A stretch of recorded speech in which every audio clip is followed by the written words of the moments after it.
और मेरे आका फरमाते हैं कि जो मेरे 5 दादाओं के नाम याद करके आएगा मोहम्मद, उसका खुद हाथ पकड़ करके जन्नत में लेके जाएगा। सुभान अल्लाह। और आज हमारा हाल ये है, अगर पूछ लिया जाए तो कसम खुदा की हमारी कौम के हालात ऐसे हैं कि नबी के बाप दादाओं के नाम पूछ लिए जाए तो किसी को नहीं मालूम। और किसी दुनियादार, किसी फिल्म एक्टर की हिस्ट्री पूछ ली जाए तो मेरी कौम के जवान को पूरी हिस्ट्री याद मिलेगी, पूरी हिस्ट्री, लेकिन याद नहीं है तो नबी के दीन की तालीम नहीं है। जो हमें याद होना चाहिए वो हमारे याद नहीं है, और जो याद नहीं होना चाहिए उस पर हम तवज्जो करते हैं। सुनना चाहते हैं नाम आप लोग? सुनना चाहते हैं? अरे जब शजरा इतना मुबारक है तो फिर आपका जो है अंदाज भी बालिहाना मुबारकाना होना चाहिए ना, मोहब्बत से कहें सुभान अल्लाह। शजरा सुनना चाहते हैं? एक मर्तबा और कह दे या रसूल अल्लाह। आदम के बेटे शीश, मोहब्बत से कहें।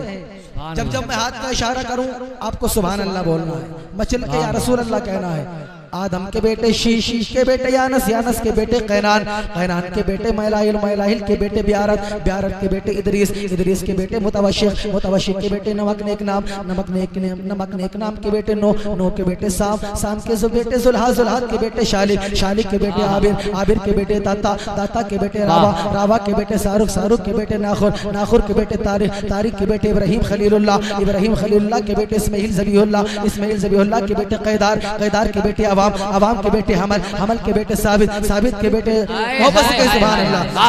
अवाम के बेटे साबित, साबित के बेटे सलमान, सलमान के बेटे लैसा, अलीसा के बेटे इलियसा, इलियसा के बेटे ओद, ओद के बेटे हवा, हवा के बेटे अदनान, अदनान के बेटे मोहित, मोहित के बेटे नजार, नजार के बेटे मुदिर, मुदिर के बेटे इलियास, इलियास के बेटे मुदरिका, मुदरिका के बेटे खजीमा, खजीमा के बेटे किनाना, किनाना के बेटे नजर, नजर के बेटे गालिब, नजर के बेटे मालिक, मालिक के बेटे फहर, फहर के बेटे गालिब, गालिब के बेटे लोई, लोई के बेटे काब, काब के बेटे मुर्रा, मुर्रा के बेटे किलाब, किलाब के बेटे कुसई, कुसई के बेटे अब्दे मनाफ, अब्दे मनाफ के बेटे हाशिम, हाशिम के बेटे अब्दुल मुत्तलिब, अब्दुल मुत्तलिब के बेटे अब्दुल्ला, अब्दुल्ला के बेटे मोहम्मद रसूलुल्लाह।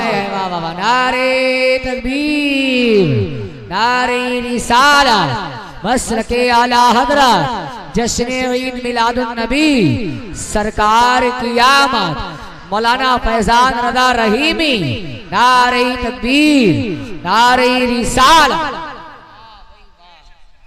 क्या बात है भाई, जिंदाबाद। माशाल्लाह आप देख रहे हैं कि उलमाए कराम का ज़ंब गफीर जो है जोर शोर पर है। आप लोगों को मेरे बात समाअत करना है जी। अब सुने, मोहब्बत से मुलाहिज़ा फरमाएं। अब जब ये नूर अब्दुल्ला, हजरत अब्दुल्ला के हजरत अब्दुल्ला की पुश्त में आया, अब हजरत अब्दुल्ला का निकाह हुआ सैयदा आमना से। किससे? सैयदा आमना से। अब जब हजरत सैयदा आमना से निकाह हुआ, ये हजरत अब्दुल्ला की पुश्त से ये नूर मुंतकिल होकर के हजरत सैयदा आमना के शिकम अतहर में आया है। अभी जो है शिकम अतहर में आए हुए मेरे नबी के नूर को 2 महीने का अरसा गुजरा है, 2 महीने का अरसा गुजरा है। एक दिन जो है हजरत अब्दुल्ला अपनी शरीक हयात सैयदा आमना के सामने बैठे हुए हैं। हजरत सैयदा आमना हजरत अब्दुल्ला के सामने बैठी हुई है। हजरत अब्दुल्ला अपनी शरीक हयात सैयदा आमना से कहते हैं, ऐ मेरी शरीक हयात, मैं एक मशवरा करने के लिए आपके सामने आया हूँ, आपके सामने बैठे हूँ। ऐ मेरी शरीक हयात, मैं ये कहना चाहता हूँ कि अब जो है हम 2 से 3 होने वाले हैं। अब मैं चाहता हूँ कि हमारे बच्चे के आने से पहले पहले हम कुछ इंतजामात कर लें। ऐ मेरी शरीक हयात, मैं जो है परदेश कमाने के लिए जाना चाहता हूँ। सैयदा आमना ने जब इतना सुना है, आंख भर आती है, आंखों में आंसू आ जाते हैं और कहती हैं, ऐ मेरे सरताज, अभी तो जिंदगी की बहार भी नहीं देखी है, अभी तो हमने जिंदगी के लम्हात गुजारे भी नहीं है, अभी तो सही माना में तुमसे बातें भी नहीं करी है, अभी तो जिंदगी की बहारों को देखा भी नहीं है। तुम इतनी जल्दी जाने की बात करते हो, तुम इतनी जल्दी जो है दूर जाने की बात करते हो। हजरत अब्दुल्ला अपनी शरीक हयात सैयदा आमना को तसल्ली देते हैं और कहते हैं, मेरी शरीक हयात, कुछ दिन की बात है, मैं जल्दी वापस आ जाऊंगा। जैसे तैसे करके हजरत अब्दुल्ला सैयदा आमना को तसल्ली देते हैं और तसल्ली देने के बाद में सफर पर रवाना हो जाते हैं। अब सैयदा आमना हजरत अब्दुल्ला को रुखसत कर देती हैं। अब सैयदा आमना जब हजरत अब्दुल्ला को रुखसत कर देती हैं, अब मेरे मिल्लत के नौजवानों, अब अब्दुल्ला जो है सफर पर रवाना हो जाते हैं। अब कुछ दिन का अरसा गुजर जाता है मिल्लत के नौजवानों, अब वो दिन आ जाता है जिस दिन का हजरत अब्दुल्ला वादा करके गए थे। जब वो दिन आता है, अब सैयदा आमना बहुत खुश है, खुशी के लम्हात घर के अंदर दिखाई दे रहे हैं, खुशी के लम्हात गुजार रही है। अब उन इतनी खुश हैं कि आज मेरे सरताज आ रहे हैं, आज मेरे सरताज आ रहे हैं। जल्दी जल्दी से आटा गूंद के रख दिया है, खाने का इंतजाम कर रही है कि आज मुझे अपने सरताज के साथ में बैठ करके आज खाना भी खाना है, मोहब्बत भरी बातें भी करनी है। हजरत अब्दुल्ला का इंतजार कर रही है। मिल्लत के नौजवानों, इंतजार करते करते पूरा दिन गुजर जाता है। हजरत अब्दुल मुत्तलिब कहते हैं, ए बेटी आमना, जरा ये तो बता, आज तेरे चेहरे पे खुशी के आसार कैसे हैं? आज तेरे चेहरे पे ये खुशी कैसी है? सैयदा आमना कहती है, ए बाबा, आज मेरे अब्दुल्ला आ रहे हैं, आज का अब्दुल्ला वादा करके गए थे, आज अब्दुल्ला के आने का दिन है, इसलिए मैं खुशी हूँ, इसलिए मैं खुश हूँ, इसलिए मैं मसरत और शादमानी के साथ में घर के अंदर हूँ। हजरत सैयदा आमना हजरत अब्दुल मुत्तलिब से कहती है, ऐ मेरे बाबा, अब्दुल्ला के आने का दिन है, लेकिन अब जो है दोपहर से शाम हो गई है, लेकिन अब्दुल्ला अभी नहीं आए हैं। ऐ बाबा, जरा पता तो करो, अभी तक अब्दुल्ला आए नहीं है, अब्दुल्ला है कहाँ, अब्दुल्ला कहाँ पर रह गए हैं? अब अब्दुल मुत्तलिब जो है हरम शरीफ के अंदर जाते हैं और हरम शरीफ के अंदर जाने के बाद में हजरत अब्दुल्ला को तलाश करते हैं और देखते हैं कि कोई शख्स ऐसा मिल जाए जो मेरे अब्दुल्ला का पता दे दे, मेरे अब्दुल्ला का पता दे दे। तलाश करते रहते हैं। इतने में एक नौजवान हजरत अब्दुल मुत्तलिब के पास आता है। अब्दुल मुत्तलिब के पास आने के बाद में कहता है, ए अब्दुल मुत्तलिब, जरा एक बात तो बताओ। हजरत अब्दुल मुत्तलिब कहते हैं, ए नौजवान, बता क्या पूछना चाहता है? वो नौजवान कहता है, ए अब्दुल मुत्तलिब, अगर अल्लाह रब्बुल इज्जत अगर किसी को नेमत दे तो क्या करना चाहिए? अब्दुल मुत्तलिब कहते हैं कि उस पे अल्लाह का शुक्र अदा करना चाहिए। अब वो नौजवान कहता है, अगर अल्लाह रब्बुल इज्जत अपनी नेमत को ले ले तो क्या करना चाहिए? अब्दुल मुत्तलिब कहते हैं, उस पे सब्र करना चाहिए। अब वो नौजवान कहता है, ऐ अब्दुल मुत्तलिब, बात कुछ ऐसी है कि जिस अब्दुल्ला का तुम पता लगाने के लिए आए हो, जिस अब्दुल्ला को तुम तलाश कर रहे हो, वो अब्दुल्ला अब नहीं आएंगे और अब्दुल्ला का इंतकाल हो गया है रास्ते में। अल्लाहु अकबर। मिल्लत के नौजवानों, इतना सुनना था, जब बाप को बेटे के इंतकाल की खबर मिली है, कसम खुदा की, अब्दुल मुत्तलिब के दिल पर हजारों बिजलियां गिर जाती हैं। हजरत अब्दुल मुत्तलिब जमीन पर बैठ जाते हैं और बेटे की खबर जिसने सुनी हो, कसम खुदा की, वही जानता है कि उसके दिल का हाल क्या होगा। अल्लाहु अकबर। जब बेटे के इंतकाल की खबर मिली है, मिल्लत के नौजवानों अब घर की तरफ जाना चाहते हैं, लेकिन घर की तरफ कदम नहीं बढ़ रहे हैं। जमीन ने ऐसे पकड़ लिया है कदमों को कि कदम घर की तरफ बढ़ने के लिए तैयार नहीं है। अब सोचते हैं कि घर पे जाके आमना को क्या जवाब दूंगा, आमना से जाकर के क्या कहूंगा, लेकिन जाना भी जरूरी है, लेकिन आमना को बताना भी जरूरी है। अब अब्दुल मुत्तलिब हरम शरीफ से घर की तरफ रवाना हो जाते हैं और घर की तरफ जब रवाना होते हैं, रवाना होने के बाद में अपने दरवाजे पर पहुंच जाते हैं और पहुंचने के बाद में जैसे ही दरवाजे पे हाथ रखते हैं, हजरत आमना, सैयदा आमना कदमों की आहट से पहचान लेती हैं कि बाबा आ गए हैं, बाबा आ गए हैं। जैसे ही कदमों की आहट सुनी है, सैयदा आमना दरवाजे पे आती है और आने के बाद में अब्दुल मुत्तलिब से कहती हैं, ऐ बाबा, क्या हुआ? मेरे अब्दुल्ला का कोई पता मिला, मेरे अब्दुल्ला का कोई पता मिला, मेरे अब्दुल्ला के बारे में कोई खबर मिली? लेकिन मिल्लत के नौजवानों, एक बाप जिसने बेटे के इंतकाल की खबर सुनी हो, मिल्लत के नौजवानों, उसकी जबान कैसे खुल सकती है, उसकी जबान कैसे बोल सकती है? अल्लाह अकबर। इतना कहना था, ए बाबा, अब्दुल्ला कहाँ रह गए हैं? अब अब्दुल मुत्तलिब कहते हैं, ए आमना, जिस अब्दुल्ला का तुम इंतजार कर रही हो, वो अब्दुल्ला अब वापस नहीं आएंगे। जिस अब्दुल्ला का तुम इंतजार कर रही हो, वो अब्दुल्ला अल्लाह को प्यारा हो गया है। कसम खुदा की, जब इतना सुना है नबी की अम्मी ने, हजरत सैयदा आमना की चीख निकल जाती है, जमीन पर बैठ जाती है और अपने शिकम पे हाथ रखने के बाद में रब की बारगाह में अरीज़ा पेश करती है। कहती है, परवरदिगारे आलम, अभी तुम मेरे बेटे बेटे ने अपनी आंखें भी नहीं खोली है, अभी तो इसने जमीन पर जन्म भी नहीं लिया है।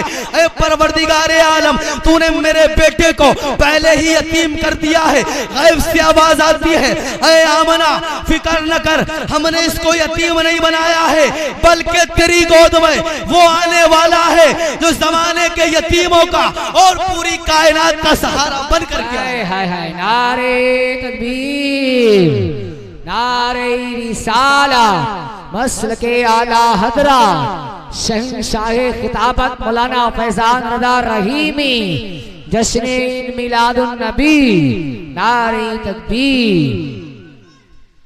ऐ आमना, जिस बच्चे को तो यतीम समझ रही है, वो बच्चा यतीम नहीं है, बल्कि सारी कायनात का सहारा, सारे कायनात जिसके सदक़े में बनाई हो, तेरी गोद में बच्चा आने वाला है। कसम खुदा की।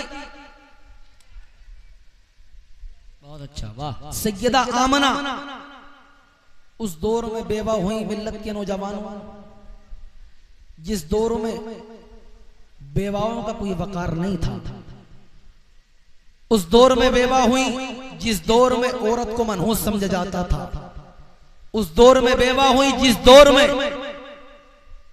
शोहर के इंतकाल की वजह औरत को बताया जाता था, उस दौर में इंतकाल, उस दौर में बेवा हुई कि जिस दौर में अगर किसी का शोहर इंतकाल कर जाए तो उसको गधे पर बिठा करके उसके चेहरा काला करके गली गली घुमाया जाता और ये बताया जाता ये वो मनहूस औरत है कि जिसके आने से इसके शोहर का इंतकाल हो गया। अल्लाह अकबर।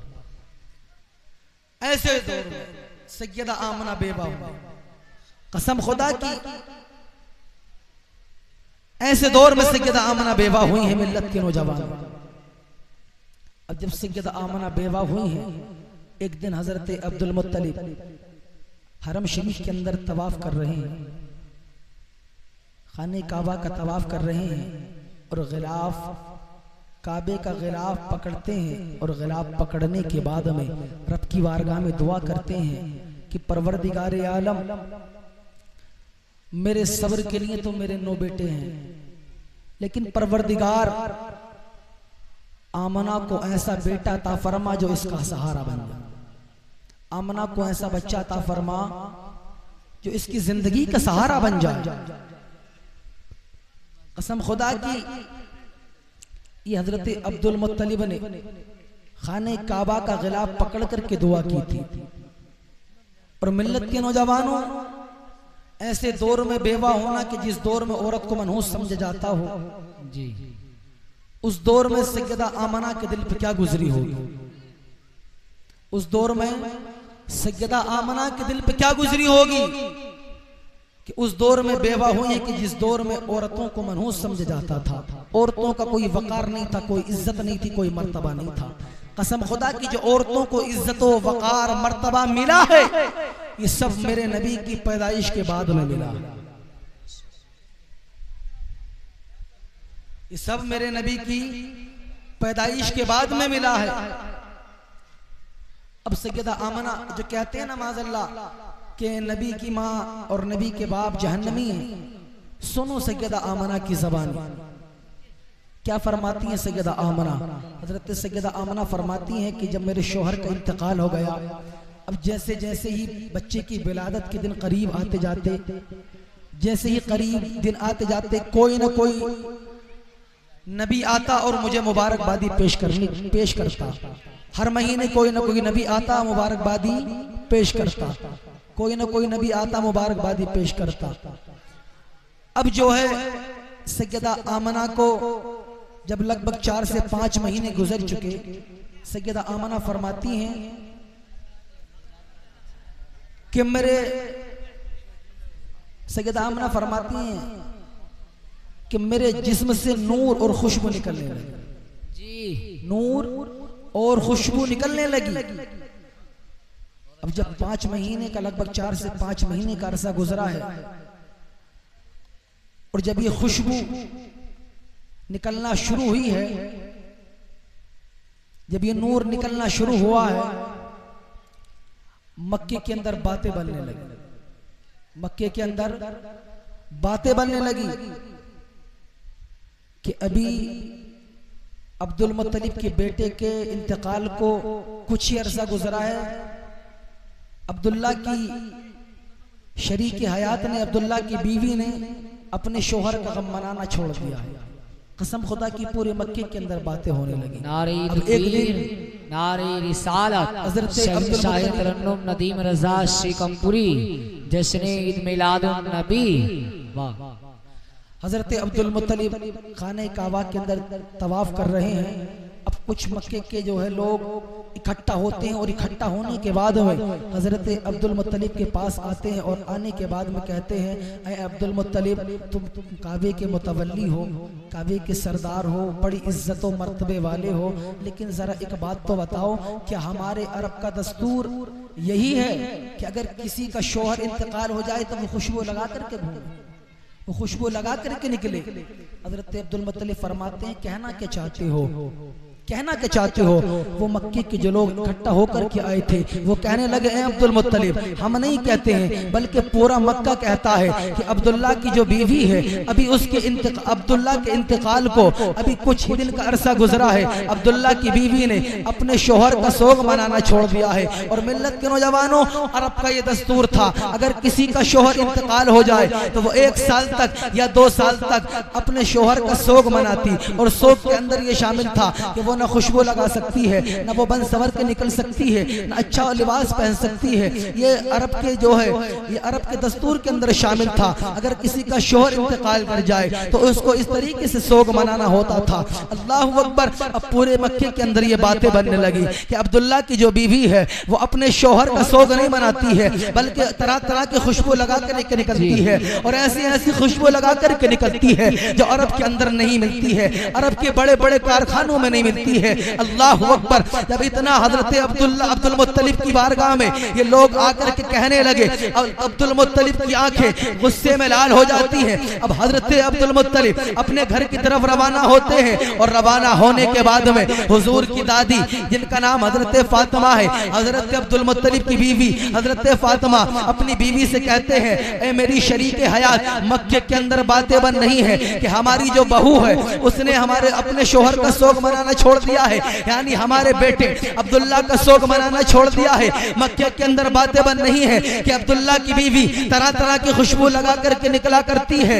ए मेरी शरीक हयात, जरा आमना से जाकर के पूछो तो सही, बात क्या है, मामला क्या है? क्या मेरे बेटे की याद नहीं आती है? क्या मेरे बेटे का सोग मनाना छोड़ दिया है? अल्लाहु अकबर। मिल्लत के नौजवानों, जब हजरत फातिमा ने इतना सुना, कहती है, मेरे सरताज, मैं भी इसी ख्याल से आमना के पास गई थी और मैंने कहा, ऐ आमना, क्या तुझे मेरे बेटे की याद नहीं आती है? क्या तूने मेरे बेटे का सोग मनाना छोड़ दिया है? मैं इसी ख्याल से आमना से पूछने के लिए गई थी। जब मैंने इतना सवाल किया, आमना ने मेरी तरफ जैसे ही चेहरा किया, पेशानी से एक नूर ऐसा निकला कि उसकी जो वो नूर मेरी आंखों पे पड़ा।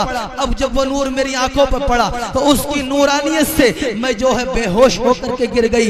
ए मेरे सरताज, मैं नहीं पूछ सकती, मेरे अंदर हिम्मत नहीं है, अगर पूछना है तो खुद जाकर के पूछ लीजिएगा। अब अब्दुल मुत्तलिब जो है अपनी शरीक हयात के साथ में, यानी हजरत फातिमा के साथ में जो है सैयदा आमना के पास जाते हैं। अब जाते हैं उस कमरे की तरफ जिस कमरे में सैयदा आमना नबी की वालिदा आराम फरमा रही है। जब सैयदा आमना ने अपने ससुर यानी नबी के दादा को आते हुए देखा, हजरत अब्दुल मुत्तलिब को आते हुए देखा है, शर्म से झुक जाती है, शर्म और हया की पेकर बन जाती है और नीची निगाहें करके खड़ी हो जाती है। नीची निगाहें करके जैसी खड़ी होती है, हजरत अब्दुल मुत्तलिब कमरे के पास जाते हैं और जाकर के पूछते हैं, ऐ बेटी आमना, जरा ये तो बता, जरा ये तो बता, क्या तुझे मेरे बेटे की याद नहीं आती है? क्या तुझे मेरे बेटे से मोहब्बत नहीं है? क्या तूने मेरे बेटे का सोग मनाना छोड़ दिया है? कसम खुदा की, जब हजरत अब्दुल मुत्तलिब ने इतना सवाल किया है, हजरत आमना की चीख निकल जाती है और रो करके कहती है, अरे बाबा आज तुमने कौन सा दर्द का तार छू दिया है, आज तुमने कौन सा सवाल लग दिया है, ऐ मरे बाबा तुमने कैसा सवाल कर दिया है। मेरी तो कोई रात ऐसी भी नहीं है जब अब्दुल्ला की याद में ना गुजरती हो, कोई दिन ऐसा नहीं है जब अब्दुल्ला की याद में रो करके ना गुजरता हो। कैसी बातें करते हो। अब हजरत अब्दुल मुत्तलिब फरमाते हैं, ऐ बेटी जरा ये बता तूने मेरे बेटे का सोग मनाना नहीं छोड़ा है, तो फिर जरा ये तो बता ये तरह तरह की खुशबू क्यों लगाती है, ये तरह तरह की खुशबू क्यों इस्तेमाल करती है।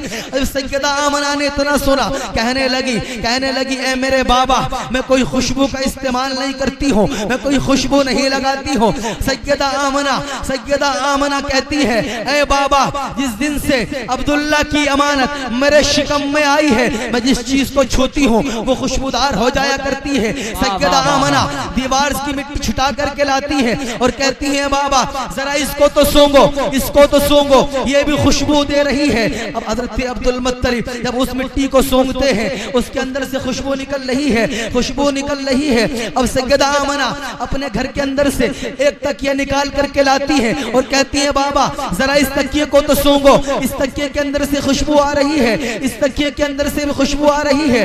हजरत सैयदा आमना कहती है, अरे बाबा ये दुपट्टा है, मैंने इसको 2 दिन पहले धोया था लेकिन आज भी ये खुशबू दे रहा है। ऐ मेरे बाबा ये दुपट्टा आज भी खुशबू दे रहा है, 2 दिन पहले धोया था। सैयदा आमना फरमाती है, मैं कोई खुशबू का इस्तेमाल नहीं करती हूँ, मुझे पैदा करने वाले अल्लाह की इज्जत की कसम जिस दिन से अब्दुल्ला की अमानत मेरे शिकम में आई है, मैं जिस गली से गुजरती हूँ वो गली खुशबू से मुअत्तर हो जाए। नारे तकबीर, नारे रिसालत, सरकार की आमद, अज़मते मुस्तफा। जिस दिन से अब्दुल्ला की अमानत मेरे शिकम में आई है, मैं जिस चीज को छूती हूँ वो खुशबूदार हो जाया करती है। हजरत अब्दुल मुत्तलिब ने जब इतना सुना खुशी के मारे झूम जाते हैं, कहते हैं बेटी बस ये इतनी ही बात है या और भी कुछ बात है। सैयदा आमना फरमाती हैं, ऐ बाबा जब तुम हरम शरीफ में चले जाते हो पानी की जरूरत पड़ती है, जब मैं पानी लेने के लिए जाती हूँ मक्के की तमाम औरतें डोल और रस्सी लेकर के जाया करती हैं, वो डोल और रस्सी से पानी निकाला करती है। लेकिन ऐ मेरे बाबा ये अब्दुल्ला की अमानत जो मेरे शिकम में है इसकी इतनी बरकतें हैं कि मैं जब कुएं के करीब जाती हूँ कुएं का पानी खुद ब खुद उछलते होते ऊपर आ जाता है। जब वहां पर मैं पहुंचती हूँ तो मक्के की औरतें मुझसे कहती हैं, ए आमना यहीं पर ठहर जाया करो, जब तक हम पानी भरा करें तब तक तुम जाया ना करो, तुम्हारे जरिए से हमारा भी काम हो जाया करता है। हजरत आमना फरमाती हैं, ए बाबा वो तमाम औरतें जब पानी भर लेती हैं मैं उसके बाद में आया करती हूँ। सैयदा आमना फरमाती हैं, ए बाबा अब मैं कुछ दिन से अजीब अजीब बातें देख रही हूँ, कुछ दिन से अजीब अजीब बातें हो रही हैं। हजरत अब्दुल मुत्तलिब फरमाते हैं, ए बेटा क्या बातें हो रही हैं। सैयदा आमना फरमाती हैं, जब तमाम औरतें पानी भरने के बाद में अपने घरों को रवाना हो जाती हैं, जब मैं बाद में आती हूँ तो दरख्त भी बोला करते हैं, पत्थर भी बोला करते हैं, पेड़ पौधे भी बोला करते हैं, घास फूस भी बोला करती है। हजरत अब्दुल मुत्तलिब फरमाते हैं, ए बेटी क्या बोला करते हैं। नबी की अम्मी फरमाती है, पत्थर बोलते हैं, दरख्त बोलते हैं, पेड़ पौधे बोलते हैं, घास फूस बोलती है, क्या बोलते हैं, सलातु वस्सलाम अलैका या रसूल अल्लाह, अस्सलातु वस्सलाम अलैका या उम्मे रसूलिल्लाह। ए अम्मी की नबी तुम पर सलातो सलाम हो। अब मैं पूछना चाहता हूँ उन बख्तों से, अगर हम सलाम पढ़े तो कहते हैं ये बरेलवी है, हम सलाम पढ़े तो कहते हैं आला हजरत ने सिखाया है, आला हजरत का सलाम पढ़ते हैं। अब मैं पूछना चाहता हूँ जरा ये तो बता, हमें तो आला हजरत ने सिखाया है, हमें तो आला हजरत ने सिखाया है, हम तो जलसों के अंदर सीख करके आते हैं, लेकिन जरा ये तो बता मक्के के पत्थरों को कौन से आला हजरत ने पढ़ाया था, मक्के के पत्थर कौन से जलसे में सीख करके आए थे। मैं यही कहूंगा आला हजरत की बोली में आज ले उनकी पना, आज मदद मांग उनसे, कल न मानेंगे कयामत में अगर मान गया, कल न मानेंगे कयामत में अगर मान गया। वक्त काफी हो रहा है।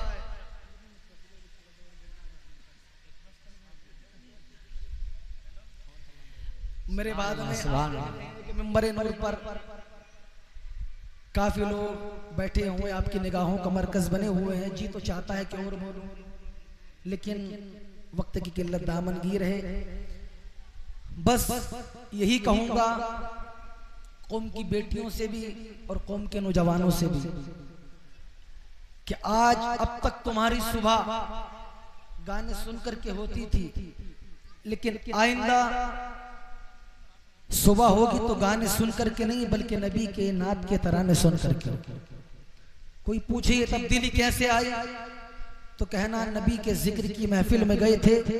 जिस दिन से नबी के जिक्र की महफिल को समात किया है, जिस दिन से अब्दुल्ला के लख्ते जिगर के फैजान को समझा है, उस दिन से हमने ये अकीदा बना लिया है कि अगर हमारी सुबह होगी तो नबी नबी कहते होगी, अगर हमारी शाम होगी तो वो भी नबी नबी में गुजरेगी। मिल्लत के नौजवानों, कहने का मकसद यही है कि आज हमारे पास जो कुछ है, आज जो हम हैं, ये सब मेरे नबी का सदका है। और कसम खुदा की, नबी, हम उस नबी की उम्मत में हैं कि जिस नबी के सदक़े से अल्लाह ने पूरी कायनात को बनाया है। हमें अपने मुक़द्दर पर नाज है। अल्लाह रब्बुल इज़्ज़त हम सबको ता क़यामत परवरदिगारे आलम नबी की उम्मत में रहने की तौफीक और रफ़ीक अता फरमाए। अहले सुन्नत वल जमात पर रहने, कायम व दायम रहने की तौफीक और रफ़ीक अता फरमाए। खूब की सैर चमन, फूल चुन निशाद रहे, बागबा जाता हूँ मैं, गुलशन तेरा आबाद रहे। चमन रहेगा तो फूल खिलेंगे, इंशाअल्लाह ज़िंदगी रही तो कभी और मिलेंगे। अस्सलामु अलैकुम व रहमतुल्लाह। सभी हज़रात कलमे तैयबा का विर्द कर लें, ला इलाहा इल्लल्लाहु मुहम्मदुर रसूलुल्लाह सल्लल्लाहु अलैहि वसल्लम।